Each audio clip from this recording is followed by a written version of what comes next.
The college basketball edition of the Patriot League Conference Preview and Picks edition on the Sports Gambling Podcast is brought to you by Underdog Fantasy. Underdog has just added pick 'em scorchers where you can win 100 times what you put in. Plus, every Sunday they're giving away $100,000. Promo code SGPN at Underdog Fantasy for a 100% deposit bonus up to $500. We're also brought to you by Hall of Fame Bets, the sports betting research platform for parlays, player props, and game lines. Download the Hall of Fame Bets app or visit hofbets.com and use that code SGPN to get 50% off your first month and start making smarter bets today. Plus, we're also brought to you by the MMA Gambling Podcast. Just launched their YouTube channel, their new YouTube channel, that is. To celebrate, they're giving away MMA Gambling Podcast hoodie. Head over to the sportsgamblingpodcast.com/MMA hoodie for all details today.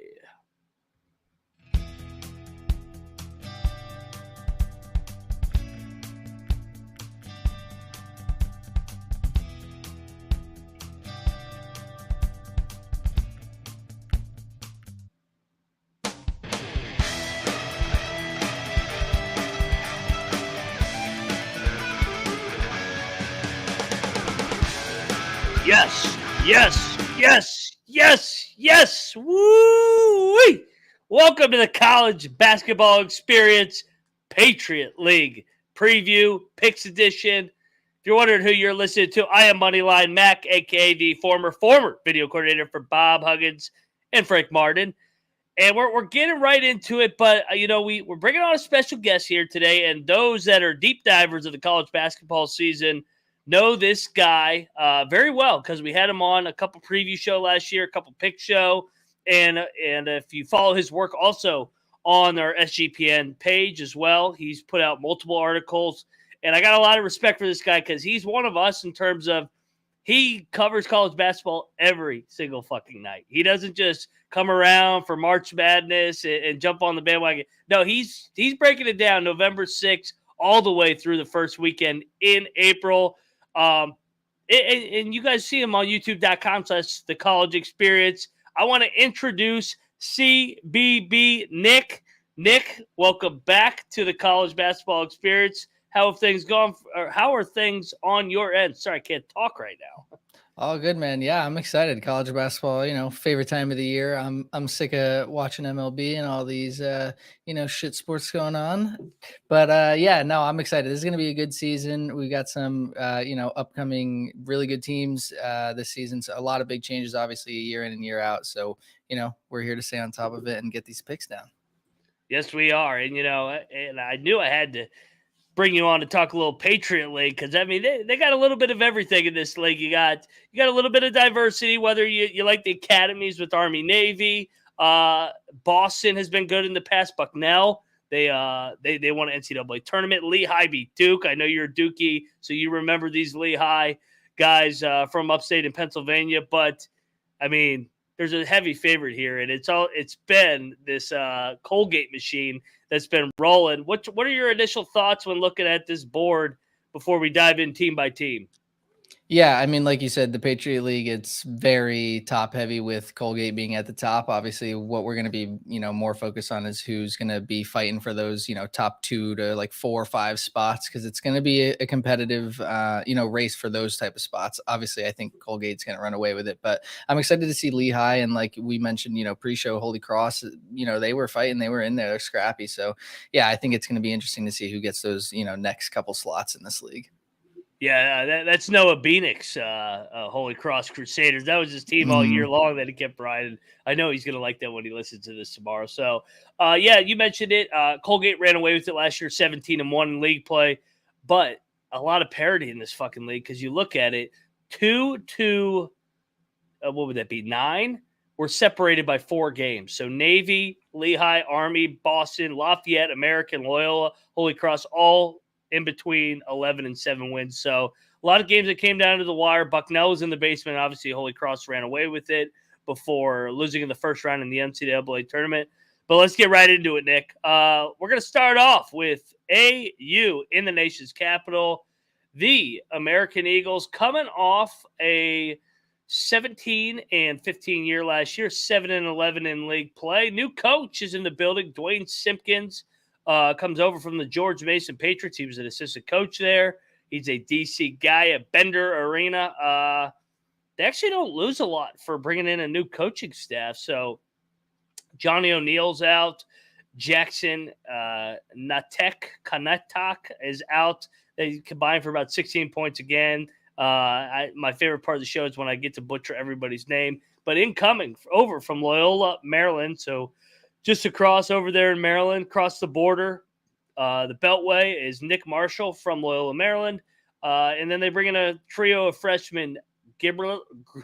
Gibraltar Coleman is a freshman from Flint Hill School. Greg Jones from Hayfield Secondary. That was one of my rivals in high school. Matt Mayock is a freshman from Westtown School. Mentioned it, kind of a 500 team last year. They beat Georgetown on the money line. Hope everybody got in on that one. I know we gave that one out. I kind of think that they're going to be a little bit better, or they're a little bit unknown because they bring back quite a bit, but it's a new coaching staff with Simpkins taking over for Brennan. What's your take on these Eagles in 23-24, Nick? Yeah, like you said, I think that it's a bit of some unknowns, but I mean, if we're going back to last year, this team shot the ball, pretty well. They were, I think, like around 56% from the field inside the arc. They were 35% three-point shooting team, excuse me. So like they have some offense there. I think their defense is obviously what caused them to become a 500 team. They weren't able to stay in some of these games, letting up a lot of points. They really couldn't steal the ball very well either, so they weren't forcing a lot of turnovers, and they were causing some turnovers themselves. So we'll see what these new guys coming in, but like you said, they bring back some production. So I think if they can keep the good things good and reduce some of the bad things that they were doing last year, I think they'll be a little bit improved. I don't see like a huge jump for them, but maybe they'll get a bit above that 500 mark that they were last year.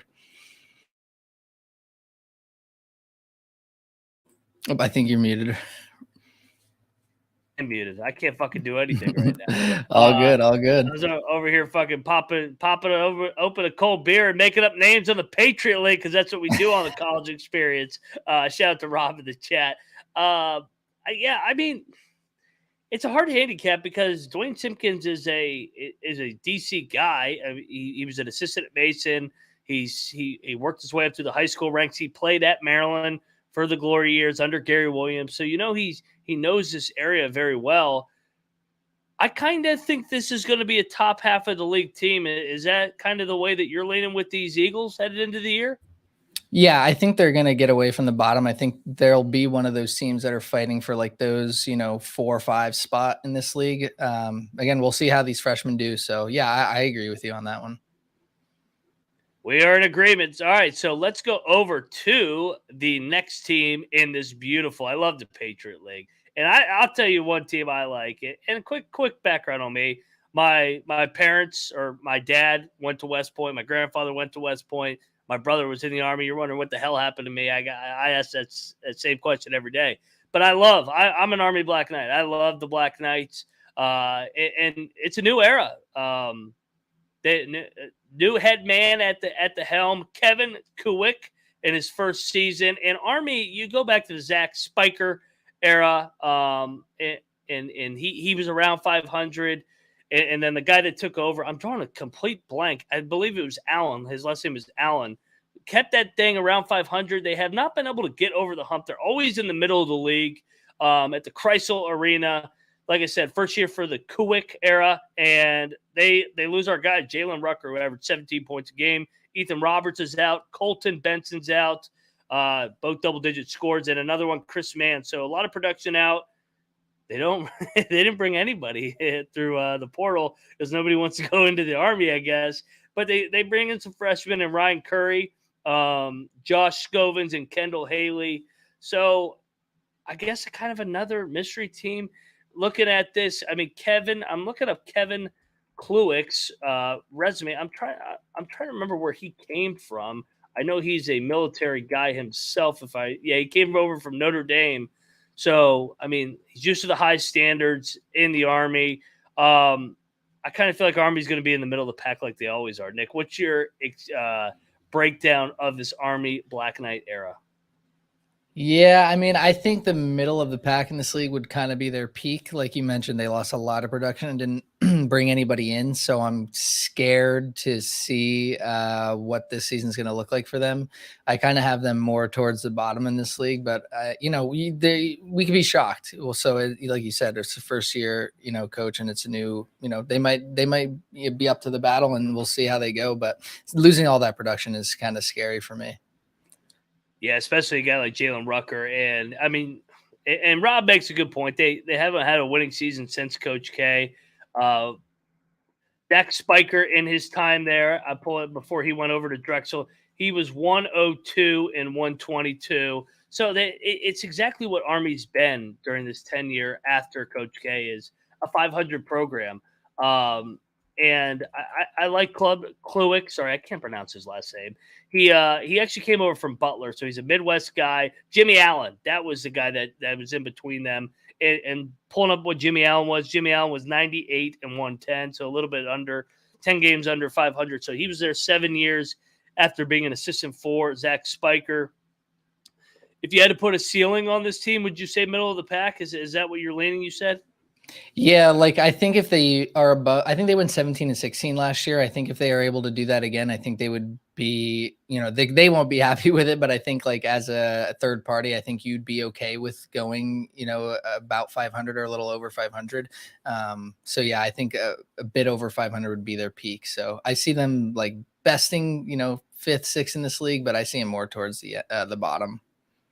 Yeah, I think I agree with you. And I'll probably be biased and put him in the middle because I'm an Army guy. Yeah, that's fair. Yeah, that's fair. Yeah. So I mean, hey, there's not a big margin of error in this league. So that's true. All right. Before we dive into our next team, I got to get us paid because we are brought to you by Underdog Fantasy. Because Underdog Fantasy has a way to play alongside your favorite football team all season long. Underdog just introduced Scorchers by simply going 5 for 5. And you can get a nice spicy payout and enjoy a 100 times payout what you put in. In a limited time, Underdog is extending the first deposit bonus up to $500. $100,000 Sundays continue on Underdog Fantasy. 10 lucky players will win $10,000 each. I mean, I'm trying to look ahead to the college football. I kind of like Central Michigan tomorrow as a live dog at home. So get over there, get it. Everybody's going to be betting some action tomorrow. So chip, let's go. Watch along, make your picks, maybe make a little bit of cash on Underdog's mobile app or website, underdogfantasy.com. And when you use that sign-up code SGPN, Underdog will double your first deposit bonus up to $500. Underdog Fantasy, promo code SGPN. Like I said, we're brought to you by the MMA Gambling Podcast Contest.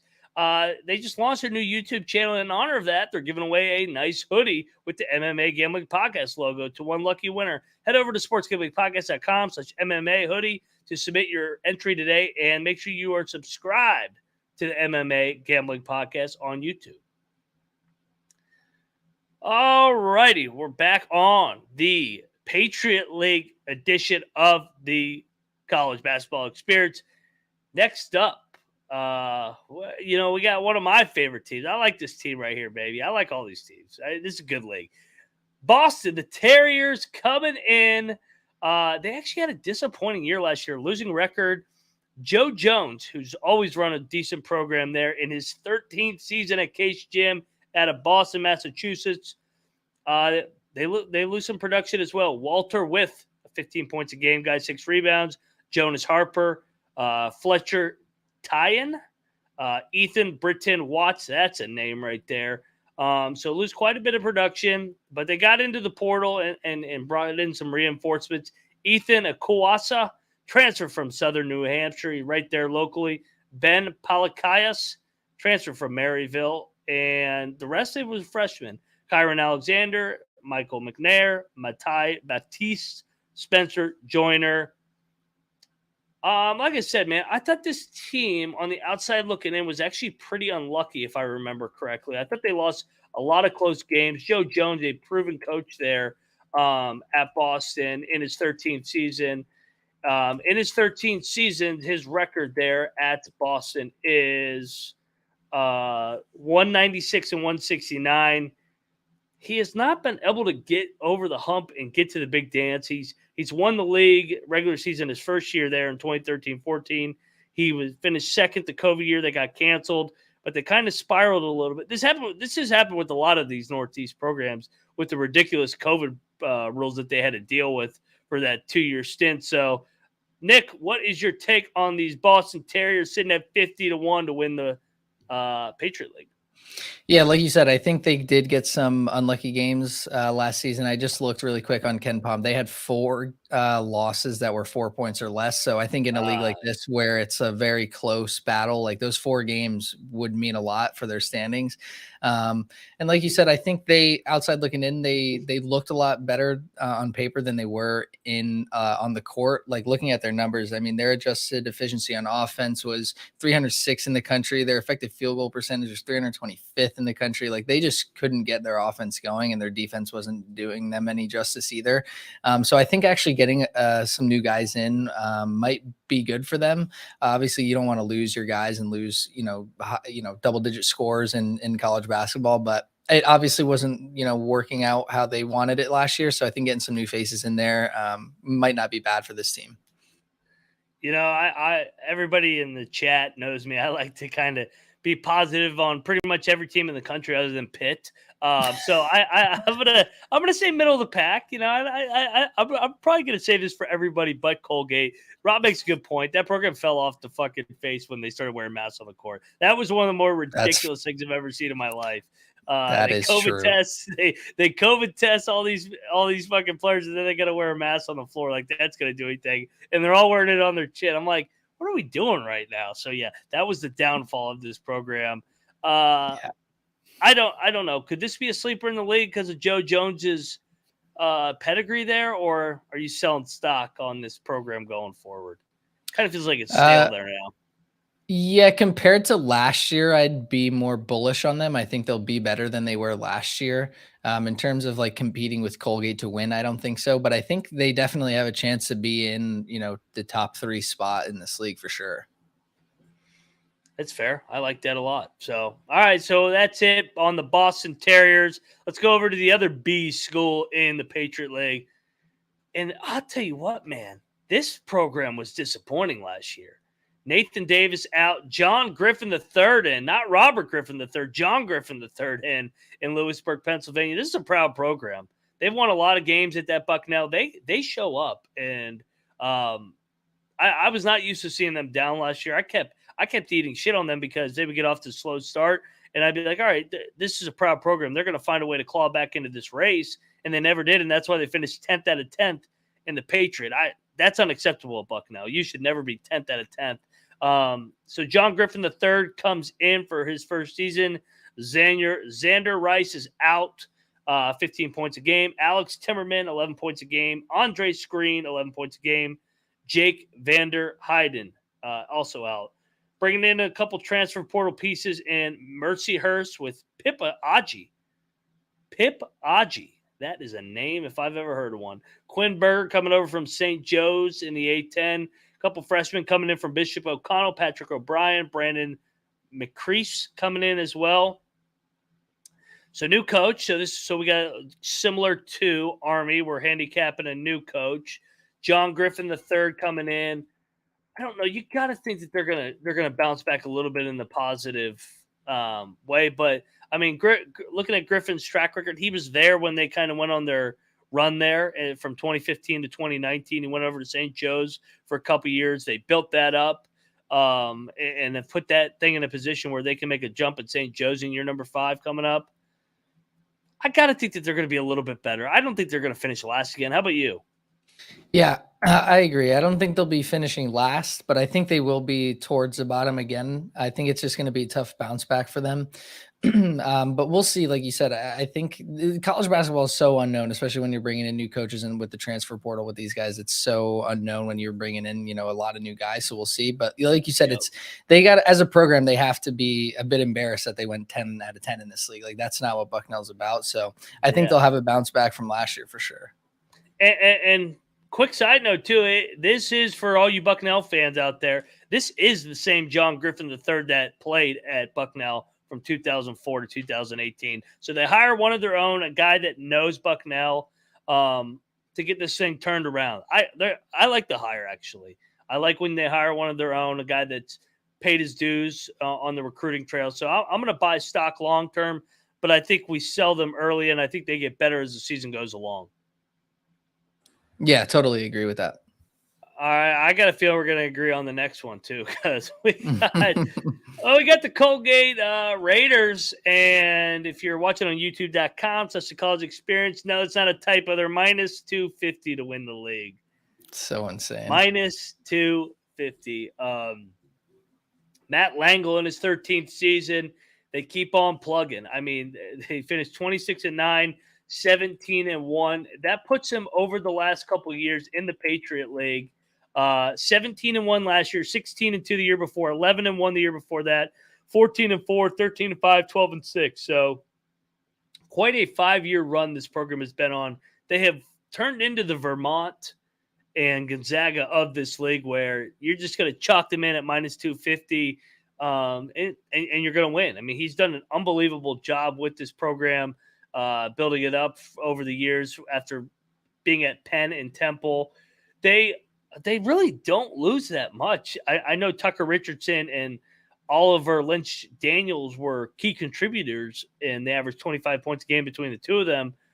But compared to, losing Nelly Cummings to Pitt last year, they lost more pieces last year, and they bring back multiple starters from that 26-win team and that contributed on the other teams that were really good in previous years. And they bring in some other good pieces too. Kyle Carlismo from Eastern Illinois, EIEIO. And then they're going to reload with this freshman class of Jalen Cox, Parker Jones, Cooper Wright, Sam Wright, Julian Scott. I don't think we have to overthink this one, my man. They're the clear-cut favorite to win this league for a 6th straight year. Right. They're a lock. And like you said, they lost more last year and they went 17-1 in conference and had a 26-win season. It's going to be a real shocker if they don't finish top of this league. I don't know if they'll go 17-1 again. That's like pretty hard to do, but I wouldn't be shocked either if that's what their conference record was. I completely agree. So how do we bet this? Because we're not going to bet minus 250. That's fucking boring. Insane. That's not what this show does. So if you had to give out, so the instant thing, I think we need to parlay this in with another big favorite. What do you think of a Colgate Vermont parlay? Vermont and the America East. Death taxes, they always win that fucking league. They even started like 4-6 last year and still were able to win that league. So if anybody could punch in the chat a Colgate and Vermont parlay to win their leagues, I think that thing should pay around minus 110, plus 100. I'll take an even bet on that. They're both going to win the league. Yeah, I agree. If we're getting anywhere near minus 110, it's a lock. Yeah. And then if it's still upwards, like say it's still minus 150, throw fucking Gonzaga in there, because Gonzaga is going to win their league. So if you need to throw Gonzaga in there, we'll preview the WCC later on. But this is a lock. So could this be the year they win an NCAA tournament? That's what they're waiting on. They keep petering out in the first round. I know they are Colgate, but who they took Arkansas to the brink a couple years ago. They almost beat Wisconsin 2 years ago. And then Texas was an absolutely brutal draw. That was bullshit on the committee's part. So could this be the year with all these returners? I'll be the boring guy and say probably not, but I would love to see them make a run. Like, I think for them getting to the second weekend is not like an obscene thing to say. Like, this is a stacked roster. I think Rob said it too. Like, this is the best roster that they've had in the last couple of years, which is, like he said, that's like saying something, because they just went 17-1. They've won the league for the last, a handful of years. Like, yeah, exactly. So I think if they get a good draw and don't get, like a Duke or, a big 12 team or something in the draw in the first weekend, like, they can for sure make it to the Sweet 16. I'm looking at their non-con, because I think that they need to take care of business in the non-con, because they need to find a way to get off that 15 seed line. They've been a 15 or 14. Maybe they can get up to a 13 where they can get a more favorable draw. Bye games at Syracuse, I'll be honest, I think they could beat Syracuse, especially in year one after Boeheim. For sure. I think that's not a crazy thing to say. Arizona, Illinois, those are going to be hard games to get. But, Saturday, December 9th, Nick, we have Colgate going to Vermont. Mark your calendars. Game of the day. I don't care how many high major top 25 games there are. Colgate, the Raiders, and the Vermont guys up there. They're going to link up, and that's going to be great. So, all right, man. Well, we're both in agreement. They're going to win the fucking league. So yeah, 100%. Trevor says you can't find it for a parlay. Those bastards. The books know that's a winner. That's why they're not letting us bet it. So, real quick before we dive into the next team, I got to talk about Hall of Fame bets. Win bigger by betting smarter this NFL season with Hall of Fame bets, a sports betting analytics platform for parlays, props, game lines, research every NFL, NBA, and soccer bets with historical data and stats. And you know what they got? They got a revolutionary parlay optimizer tool where you can break down each and every leg so you know which leg has the best value and has the best hit rate. Stop betting in the dark and join over 30,000 users researching Hall of Fame bets to craft a more intelligent, data-driven parlay. Download the Hall of Fame Bets app or visit HOFBets.com and use that code SGPN that I keep talking about to get 50% off your first month today. Start researching. Start winning with Hall of Fame Bets. All righty. We're back on the college basketball experience, and we're going to move along to one of our darlings, Holy Cross, baby. Let's go. Let's talk a little Crusader basketball. This was a darling. They were a dog in plenty of games, and you see the 7-11 mark in the Patriot League play. So that tells you that they hit on plenty of money line dogs midway through February, I think it was. New coach, though, Dave Paulson comes in. And Dave Paulson, if you remember, was the guy that got Bucknell going. So speaking of Bucknell, Dave Paulson was the one that got that program going in the mid-2010s to 2020 era. He comes over. He was at George Mason for a brief stint. And I kind of think that he's going to be a really good fit there in Worcester, Massachusetts. They lose Gerald Gates, 16 points a game, and Nolan Dorsey.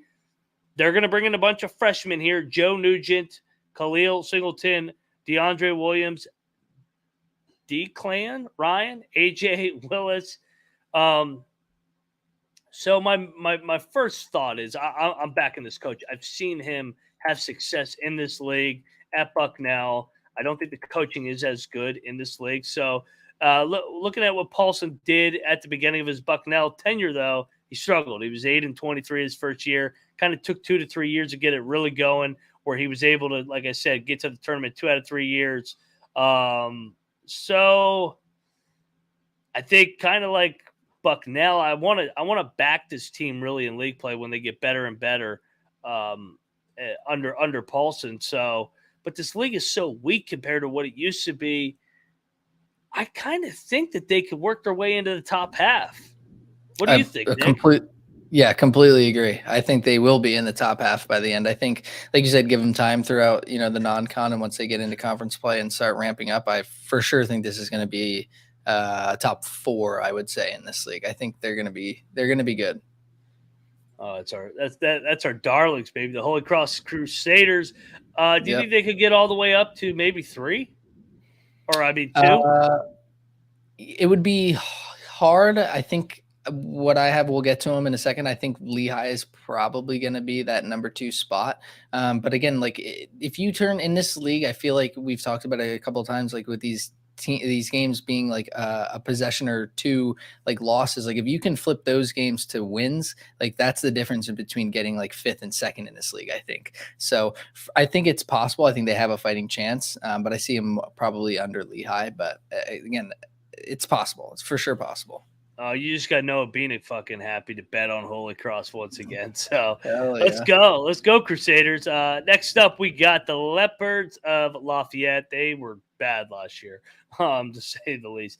11-23. They were able to get to 7-11 in league play. Another new coach in this league, Mike McGarvey, in his first year at the Kirby Sports Center.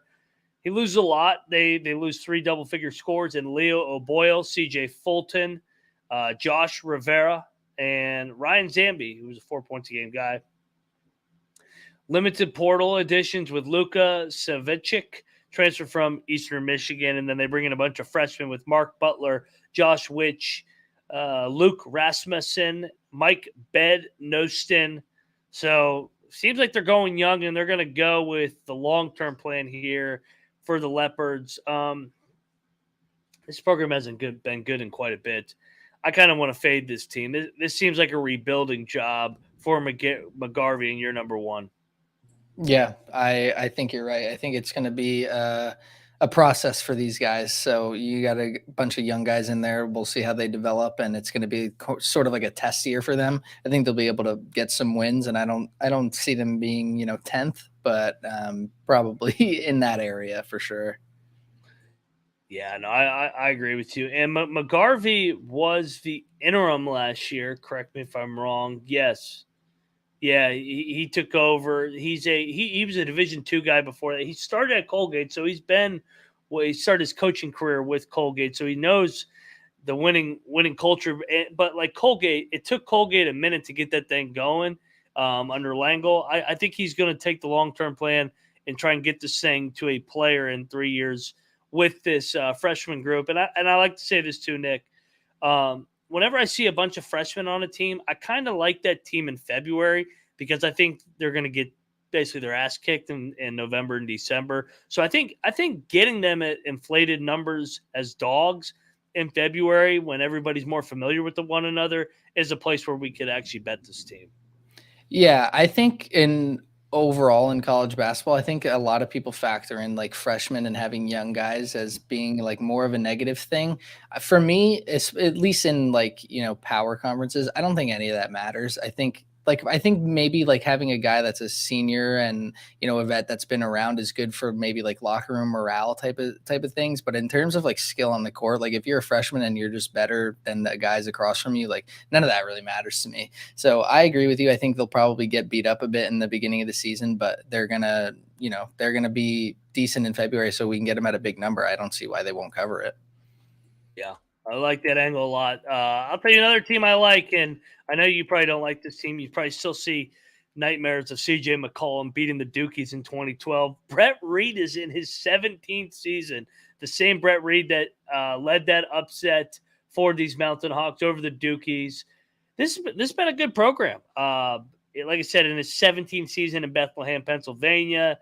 Colgate's kind of just taking their thunder, though, these last couple of years. This used to be the standard program in this league. Evan Taylor's gone, 14 points a game. Reed Fenton is gone at 4 points a game. Jacob Alamundun is 4 points a game.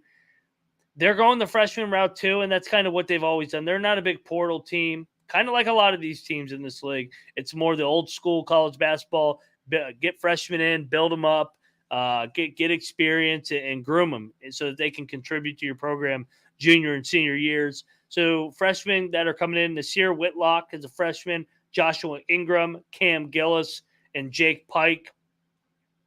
You've already kind of teased this one where you think this could be the biggest contender to Colgate. I kind of agree with you. I mean, Reed is one of the longest tenured coaches in the country, being a 17th season.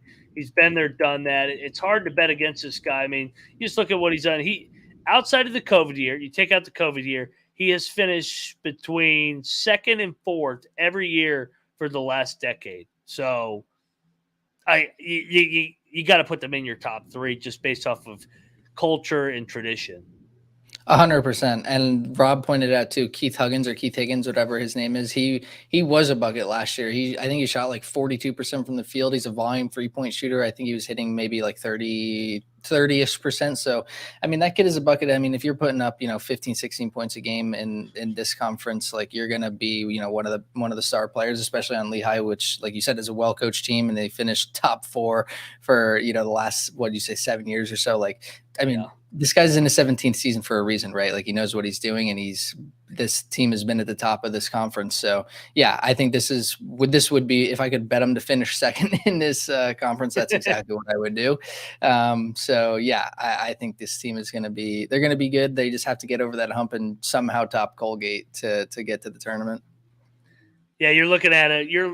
It's going to be hard for this not to go Colgate, Lehigh 1-2 exactus. So, Yeah. I mean, injuries do happen in college basketball, but just on the outside looking in, these are by far the two best teams. Rob says that they play North Carolina week 3, so that's a dub for Lehigh. Nick will be fucking betting the fucking take the Mountain Hawks on the money line, baby. And you can troll the Carolina fans like they trolled you back in 2012. Oh yeah, agreed. Listen, we're not talking ACC, but Duke is on the up and up. I'm just saying. Yeah, there'll be plenty of time to talk that filthy ACC. You know how I feel about that. Hey, I league. agree with you. That league is not that good. So. Duke's good though. I do agree with you there. So, and they got Cooper Flag today, so they're going to be good for quite a while after this too. So, UNC Nick, I can't wait for the UConn fans. I just can't wait. Yeah. Oh, I love college basketball. So glad it's fucking back. You know who might not be glad it's back is Loyola Maryland. So they finished 13-20, 7-11. Tavares Hardy's already in his 6th season. He was a former assistant coach at Georgia Tech. Also Georgetown. I can't believe he's already in his 6th year, man. I feel like he just got there. Tavares Hardy in his 6th season. I'm pulling up. Yeah, he is in his 6th season. Wow. 59 and 85 in his first 5 years, 33 and 54. Hasn't finished above 6 so far in the league. Looking at what they lost and what they got coming in, they lost Kenny Jones, 12 points a game. Jalen Andrews as well, 11 points a game. So lose a couple pieces there. Incoming over from Old Dominion. This is a good little get. D'Angelo Steins transfer. But then kind of like everybody else, transfer or freshman route. Troy Cicero, Jordan Steinke, Matt Gray. So trio of freshmen here. I mean, they haven't. I remember the Jimmy Patsos days, man, where they were in the NCAA tournament. They were pushing teams in the first round. I forget who they were playing. I feel like it was a Big Ten team because all the Big Ten teams always choke in fucking March. Middle of the pack, maybe the back half. I don't know. I might be. Middle. Am I doing the glass half full on everybody again? I don't know. I think they could peak middle of the pack, so I think they'll be fighting for like a 6th, 5th, maybe 7th spot. So I mean, I could see them being middle of the pack, but I don't see them getting anything above 6th, maybe. What's the ceiling? 5th, 4th, 5th, yeah, 5th. I think it's going to be really hard to get, obviously 1-2 locked up, like we said, like it's Colgate, Lehigh, and I think American and Holy Cross are going to be battling for 3rd, 4th. So I think it's going to be pretty hard to top those 4 teams to get into those spots. Yeah. So Rob makes a good point. They did almost beat DePaul. that would have been such a DePaul loss if they had lost that game. I remember that game. Tony Stubblefield. That game was 72-66, and they got drilled by Penn State. They had plenty of opportunities on these bye games early. They opened up with the Gators, and their non-con is a little bit softer, but I'm middle of the pack. I'll be optimistic. Year 6, you got to be at least middle of the pack in year 6, right? I would hope so. Otherwise, I don't see how many more years he's going to get. So yeah. All right, let's go to the final team in this great Patriot League, USA, baby. Another academy. This is why I like this league. The Naval Academy. And, Navy had a good team last year, 18-13. Ed DeChellis is already in his 13th season. He's been a great fit there. I mean, I'll never forget when he left Penn State to come over to Navy because it was a better job at the time. They had just made the NCAA tournament, comes over to Navy, rebuilds the Navy. They won the league tied for first a couple years ago in the South Division when they had divisions. But other than that, they've been right at the top 3, top 4. I mean, this has been a consistent program for 4 or 5 years. They do lose quite a bit, And Daniel Devers out, 14 points a game. Tyler Nelson, 12 points a game. Sean Yoder, 11 points a game. Patrick Dorsey, another key contributor, 7 points a game. No portal like the Army. All freshmen. And here we go. Cameron Cole's coming over. Rice Whitaker. Jinwoo Kim. Yeah, baby. Niles Howard. Jordan Pennick. Carnegie Johnson. DeChellis will not let them suck. That I can guarantee. DeChellis, I mean, I feel like a broken record on all these previews for everybody listening, that I just trust in the coaching and the culture with some of these programs versus some of these programs and programs that don't have any culture, and they're just kind of trying to catch lightning in a bottle, and maybe they make a run one year, but then they suck the next year because they have no good culture and don't have a good coach. I mean, Navy will be top 5 for me. Yeah, I think you're right in terms of especially like the service academies. Like culture is for sure big for them.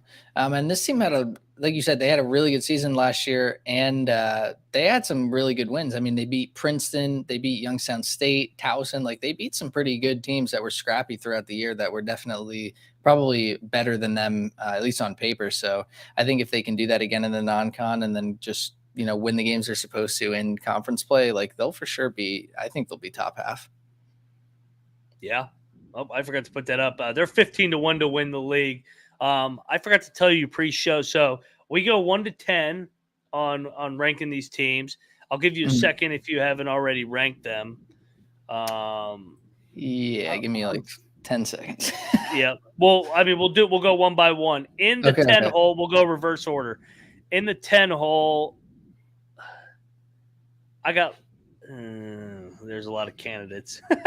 Yeah. Let's go in the 10 spot. Let's go Lafayette. I kind of mentioned that. I did not like this Lafayette team, so I'll go Lafayette in the 10 hole. New coach.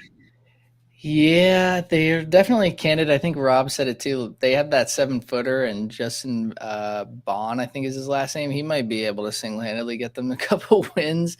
I don't know. I think respected troops. I think I'm going to put Army in 10th. Oh, hater on the Army. Not a hater. I mean, they have struggled in the 9 hole. I said they were middle of the pack. I'm going Loyola Maryland. They suck. Loyola Maryland in the 9 hole for me. Yeah, I think I'm going to agree with you there. I think they got to change up something because something hasn't been working these last couple of years. So I'm going to put them at 9th. And Rob said, don't hate on the Leopards.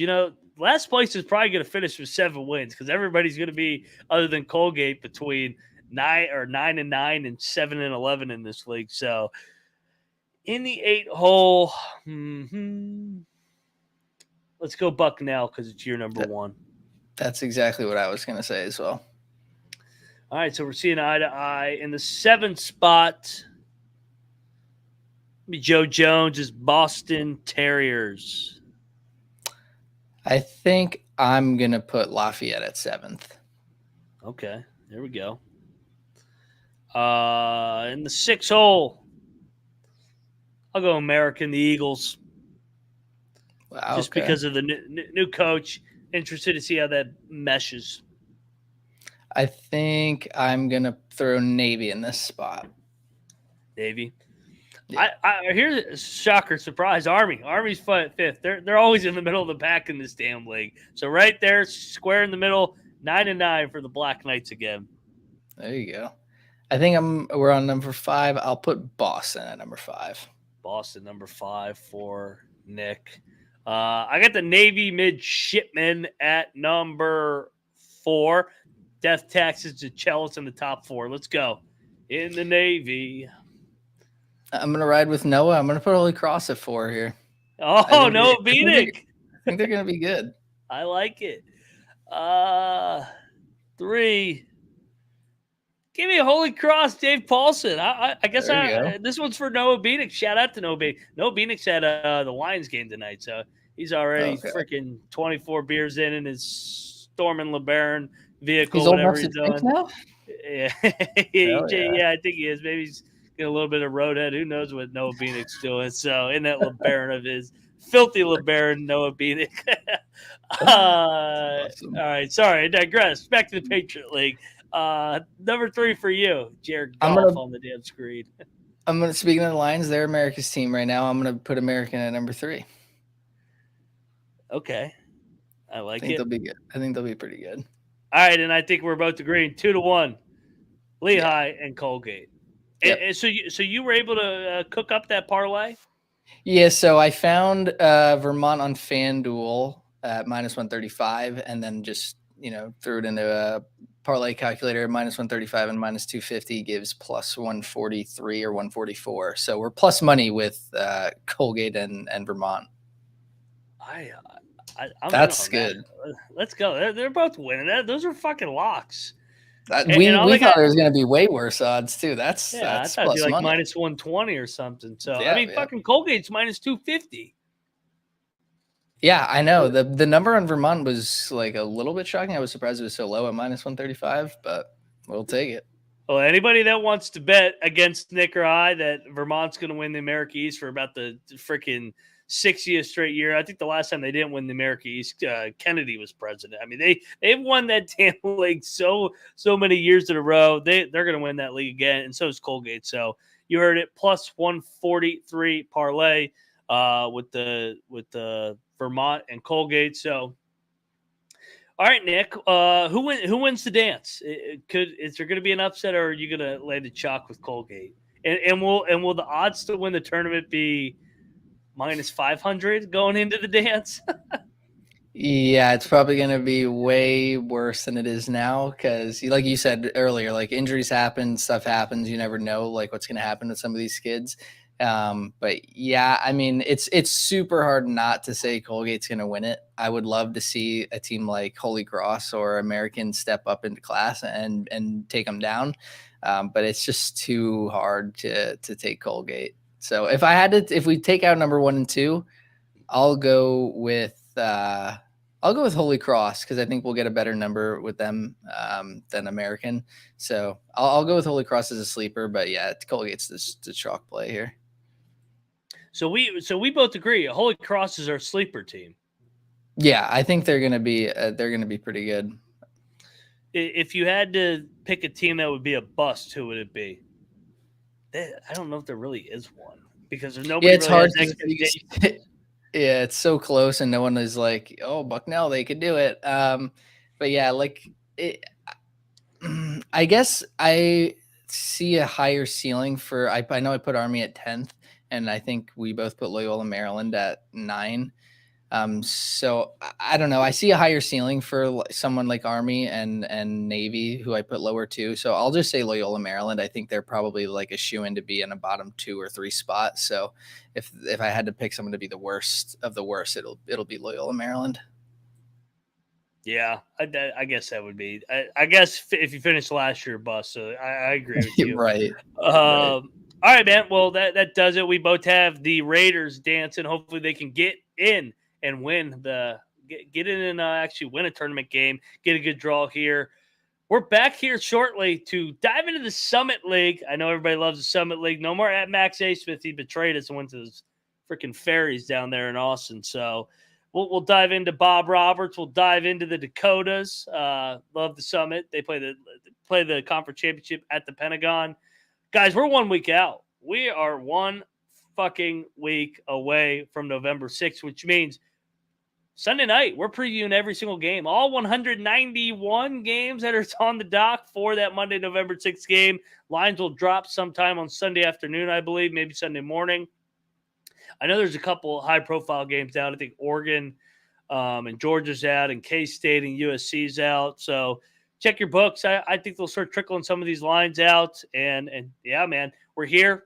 We got plenty of previews. I know Noah put out the tweet with the schedule this week. We got, I think, 9 conference previews left. This was one of 9 or 1 of 10. So yeah, can't wait for the season, man. So Nick, do you want to plug anything before we get out of here? I know you'll be on the B side over on the Summit League. Yeah, no, just make sure you guys tune in to SGPN shows, all the shows Ryan just mentioned. Make sure you check out our picks page. We pick every single game every single day. There's like 10 of us that bet. Everyone over here is Psychos. labbing. Yeah, we'll watch Mississippi Valley State and we'll have advanced stats for you. So just know that. But no, yeah, we're a week away. I'm super excited. I can't wait for that Monday slate. I'm going to be up at 11 a.m. watching IUPU play, and I will have a bet on that game. So, yeah. Well, that's a standard rule. You have to bet the standalone games. That was a rule I made last year where I was like, Colby, this has to be a lock. That's the rule. If there's a 10, if we're gonna push more standalone afternoon games, it has to be a lock, and you have to bet it because that's the only way that they're going to continue with the good ratings that they'll receive. Elon versus Green Bay, when that's a standalone game on December the 10th, and it's a Tuesday afternoon. Everybody's like, "Why are you watching that?" I'd be like, "It's a standalone game, baby." So we got it all. We're gonna pick each and every game this entire year, and obviously we won last year. There was plenty of proof. There's a lot of transparency. It's on our website, the picks page, like Nick said. So get over there, make sure you're subscribed. Subscribe to the College Football Experience too. Colby's over there right now. He comes over to basketball and the triple header tonight. I think that's it, man. I'll see you in the summit, everybody. And we are out of here.